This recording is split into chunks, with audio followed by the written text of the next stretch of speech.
James Mennie, let's get to it. Some of the stories that we're looking at here. First of all, you asked just who is pressuring Quebec government lawyers and why? What's this about? Well, this is a big, fat, giant story, and my hat's off to Radio Canada for breaking it, but they got their hands on a memo from the professional association that represents lawyers and notaries who work for the government. And they don't, despite what you may think, they don't all work in the Justice Department. They work in virtually every ministry. That is making Quebec go on a day-to-day basis.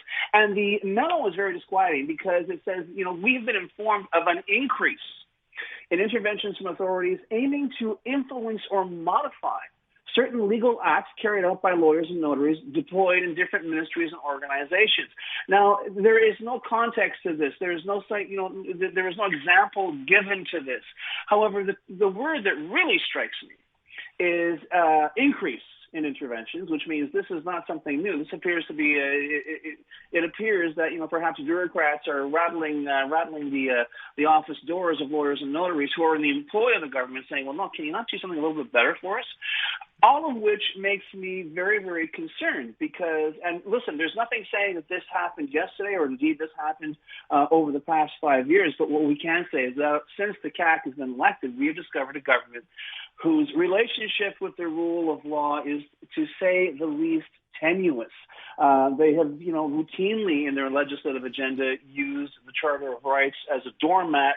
So, I mean, when you think of all the various Q's and T's and I's that have to be dotted in the legalities of governing Quebec, if it is happening that bureaucrats we live in Quebec, overzealous bureaucrats are interfering in the legality of running Quebec on a day-to-day basis. I think it's something we should find out about sooner rather than later. It was raised in question period. Simon Jolyal-Barrette, our justice minister, says, well, nothing's been brought to my attention, but apparently it's been brought to the association's attention. So let's hope we get some information on that sooner rather than later. But honestly, the vaudeville, the over-the-top stuff that gets people angry, I mean, the stuff, I hate to say it, the stuff that generates calls to the show, I can deal with. It's stuff like this that makes my blood run cold, Aaron, because this is stuff that is going on in the shadows and could indeed have an effect on, quite literally have an effect on our daily lives. So not going on in the shadows is what's happening in the House of Commons today, that no confidence vote, the one that the Conservatives and Pierre Poilievre tried. Are we going to an election? Where's my election hat? Are we going to an election? Come on. Well, hold on. What I heard today? Hold on. I want you to hear this, though, first. So this is the state of the level of what's going on in the House of Commons. Here you go. Common sense Conservatives will axe the tax, build the homes, fix the budget, and stop the crime.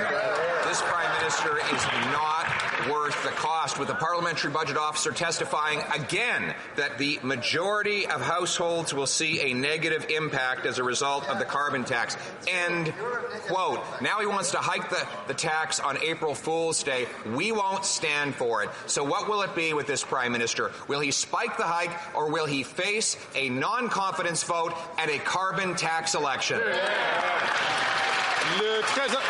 Right Honourable Prime Minister. Speaker, the Parliamentary Budget Officer's report lays out clearly that 8 out of 10 Canadian families across the country where the price on pollution applies get more money back every year.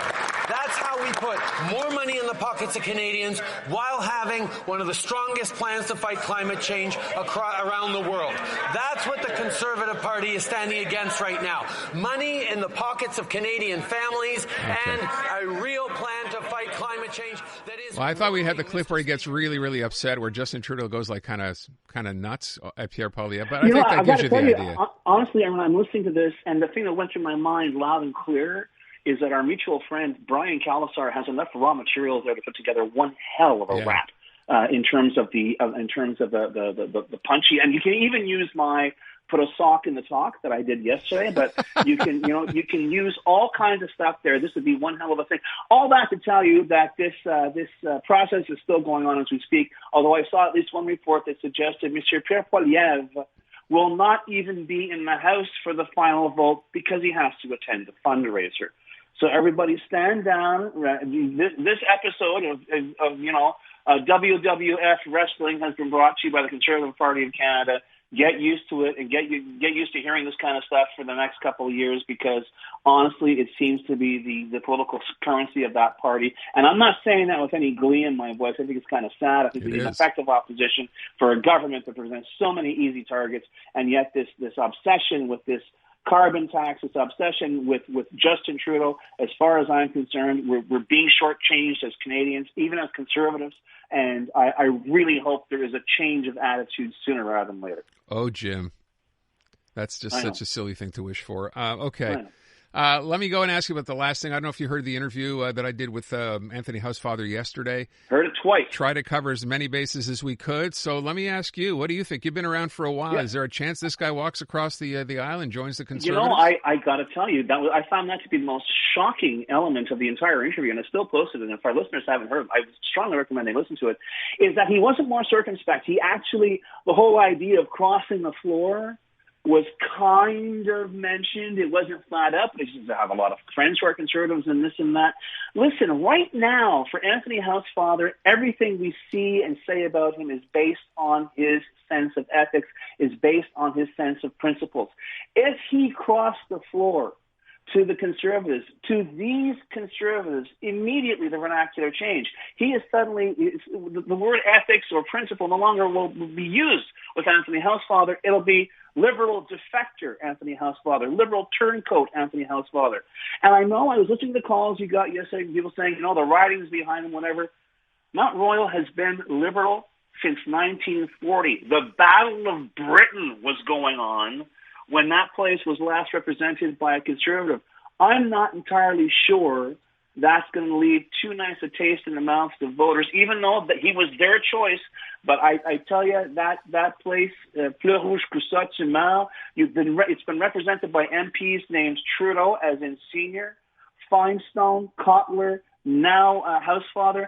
I don't see it happening, and I maybe he was just having some fun yesterday. But honestly, I think if he chooses that option, it may not end up very well for him politically. I was particularly taken when he brought up that point about Justin Trudeau having come into him or with him into that riding, remember, and assured voters there of where the party stood as far as the Israel situation was concerned. So that was interesting as well. You kind of wonder, though, has that constituency lost its taste for the federal Liberals enough that it didn't matter who Anthony Housefather ran for, they'd vote for him anyway? You know what? I'm not sure, but my gut tells me no. I don't think it's enough, to tell you the truth. Okay. Jim, last thing, this is going to be my question. I started with this just really quick. So, the last poll results, we saw the PQ gain 2 points, the CAQ lose 2 points. I know we have different opinions on whether Paul St. Pierre Plamondon, despite the fact he's gaining in popularity, decides to put the separation thing in his back pocket and not haul it out every time. What do you think? My question today is, what's going to be worse, another CAQ government or a PQ government? Oh, you know what? Based on my experience of since 2018 with the CAQ and since the dim mists of time back in 1976, I say in terms of damage, and I've heard our listeners call up and say, "Listen, we can't put up with this uncertainty," and I hear them. But in terms of actual tangible damage being done to this province, being done to the fabric of what it is, I think the CAQ has done more damage to Quebec in the past 6 years than the PQ has done in the last 50. And I know what I'm talking about. I was there. I've covered, I was there for the referendums and whatever, but I'm telling you, bottom line, I think at least the PQ knows to a certain extent. I've used this expression before, Aaron. To a certain extent, it is political theater. But I think in terms of absolute damage and the pettiness and the personalization and the actual nastiness of this government, I think anything would be a better alternative to the CAQ. And that's where we leave it. Jim, thank you.